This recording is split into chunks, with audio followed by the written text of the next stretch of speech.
Et si l'électrique était la motorisation idéale pour rouler en cabriolet? Possible, les gens aiment bien entendre le bruit de leur moteur, surtout s'ils ont un V6 ou un V8, mais le monde change. Aujourd'hui, on roule beaucoup en électrique.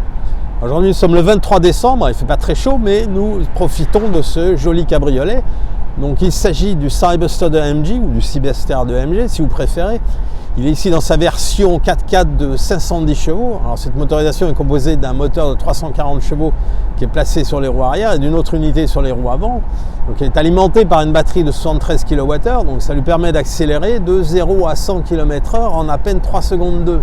Alors ce sont des performances de super sportifs, mais il s'agit d'un cabriolet sportif à motorisation 100% électrique. Alors, nous allons en profiter pendant toute cette journée d'essai. Nous avons pu mener cet essai grâce à Eden Auto à Bruges, à côté de Bordeaux, qui nous a fait confiance et nous a gentiment prêté l'un de ses roadsters. Il y a toujours eu chez AMG des cabriolets au parfum délicieusement british. Passé sous le contrôle du chinois SAIC, la marque anglaise a renoué avec sa tradition en s'offrant ce très excitant Cyberster, ou Cyberster si vous préférez, à motorisation 100% électrique. C'est le seul roadster électrique du marché. Cela en attendant l'arrivée prochaine chez Porsche des nouvelles versions du 718 Spider. Long de 4,53 m, le Cyberster est nettement plus volumineux que le BMW Z4 ou l'actuel 718 Spider qui mesure respectivement 4,32 m et 4,37 m. On retrouve cette différence au niveau de l'empattement avec 2,67 m pour le modèle de MG et 2,47 m pour les deux modèles allemands. Ce roadster est joliment dessiné avec des courbes harmonieuses et un long capot plongeant. Il est équipé de jantes de 20 pouces qui lui donnent du caractère. Ces jantes laissent voir des étriers de frein rouge. Ce sont des étriers Brembo fixes à 4 pistons à l'avant et sont flottants à monopiston à l'arrière. On trouve devant les roues arrière un petit aileron qui dessine un tunnel aérodynamique offrant plus d'appui à ce train postérieur. À l'arrière, on trouve un diffuseur noir et surtout des feux en forme de flèche censés représenter le drapeau du Royaume-Uni. Ils sont entourés par des clignotants en fonctionnement parallèle. Et surtout, ce roadster s'illustre par ses spectaculaires portières à ouverture en élytre, comme sur une Lamborghini. Alors, ces portières se commandent électriquement, à distance, via la télécommande, mais on peut se contenter de presser le bouton sur les portières elles-mêmes. Elles sont dotées de capteurs pour éviter de cogner une voiture trop proche ou tout obstacle en hauteur.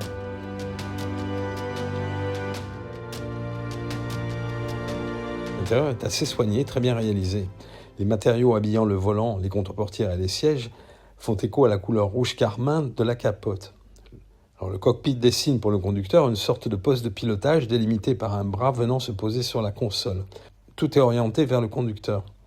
Ce poste de pilotage s'articule autour d'un ensemble de 3 écrans dans une disposition wrap-around comme sur un simulateur.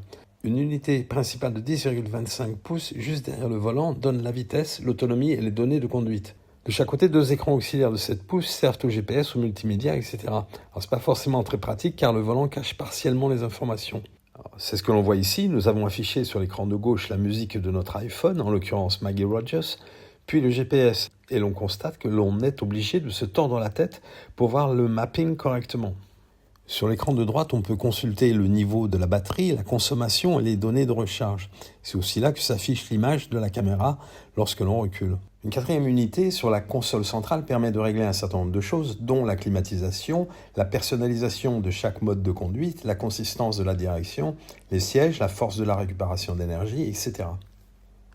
Enfin, comme sur beaucoup de sportifs, on choisit son mode de conduite via un petit bouton rouge au volant, notamment lorsque l'on veut passer en mode sport et donc utiliser la totalité de la puissance. De fait, on roule beaucoup plus en mode confort qu'autre chose, donc en propulsion avec le seul moteur arrière, car il ne sert à rien, dans la plupart des circonstances, que ce soit sur autoroute ou en agglomération, de disposer de toute la puissance. On peut rouler tranquillement, décapoter et profiter de la fluidité de la locomotion. La grande question est de savoir si l'on peut voyager avec ce modèle qui, rappelons-le, est équipé d'une batterie de 77 kWh, soit 74,4 kWh net, qui lui offre une autonomie WLTP de 443 km. Nous sommes donc allés tester ce Cyberster sur autoroute, capote fermée évidemment. Donc notre consommation s'est stabilisée aux alentours de 23,6 kWh, cela en roulant à 120 km/h, entre 120 et 125. Alors notre consommation s'est stabilisée, nous sommes maintenant à 22,3 kWh au 100 km, cela en roulant à une vitesse entre 115 et 125 km/h, donc c'est pas facile de rouler de façon stable parce qu'il y a beaucoup de circulation, donc la vitesse oscille beaucoup. Bon, nous avons fini dans les embouteillages de l'A62 au péage de Saint-Selve, conséquence du mouvement des agriculteurs sur l'A63. Il faut donc compter sur une consommation de 21 à 23 kWh sur autoroute, en fonction de la vitesse à laquelle on roule et de la température extérieure. Alors cela permet de faire 350 km sur une charge sur autoroute sur un premier tronçon, 300 sur le deuxième, car l'on ne va reprendre que 80% de capacité de la batterie. On peut donc faire des kilomètres si on le souhaite au volant de ce Roadster. Notons que ce Cyberster recharge en courant continu, en DC donc, à une puissance de 144 kW. Il lui faut 38 minutes pour reprendre de 0 à 80% de sa capacité de batterie, ce qui n'est pas le meilleur score du marché, sans doute parce que sa moyenne de recharge plafonne à 85 kW. Ce Roadster est par ailleurs doté d'un chargeur AC de 11 kW. En revanche, sur route de campagne, on arrive à peu près à tenir le chiffre WLTP, si l'on roule de façon paisible évidemment. Nous avons enregistré une moyenne de 17 à 19 kWh.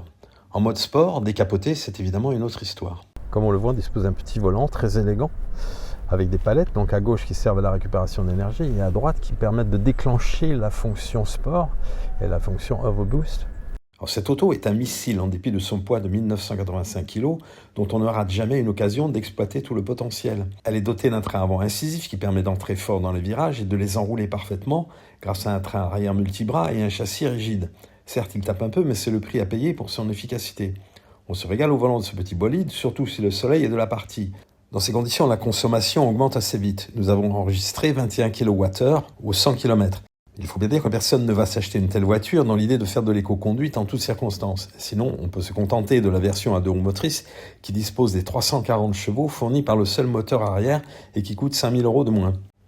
Le Cyberster coûte un peu d'argent, pas moins de 67 990 €. C'est assez cher, mais on dispose d'une auto qui accélère plus fort qu'un Porsche 718 Spider RS de 500 chevaux. Il couvre en effet le 100 mètres départ arrêté en 3 secondes 2 contre 3 secondes 4 à l'allemande.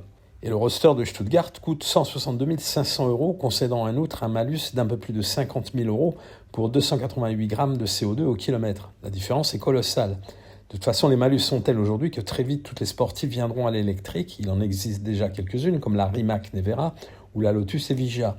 Chez Porsche, les 718 dans leur forme actuelle vont disparaître pour laisser la place à des modèles entièrement électriques. C'est également le cas de l'Alpine A110. Il faut quand même se dire que rouler dans un coupé sportif électrique procure un plaisir infini, ne serait-ce que pour la fluidité de la locomotion.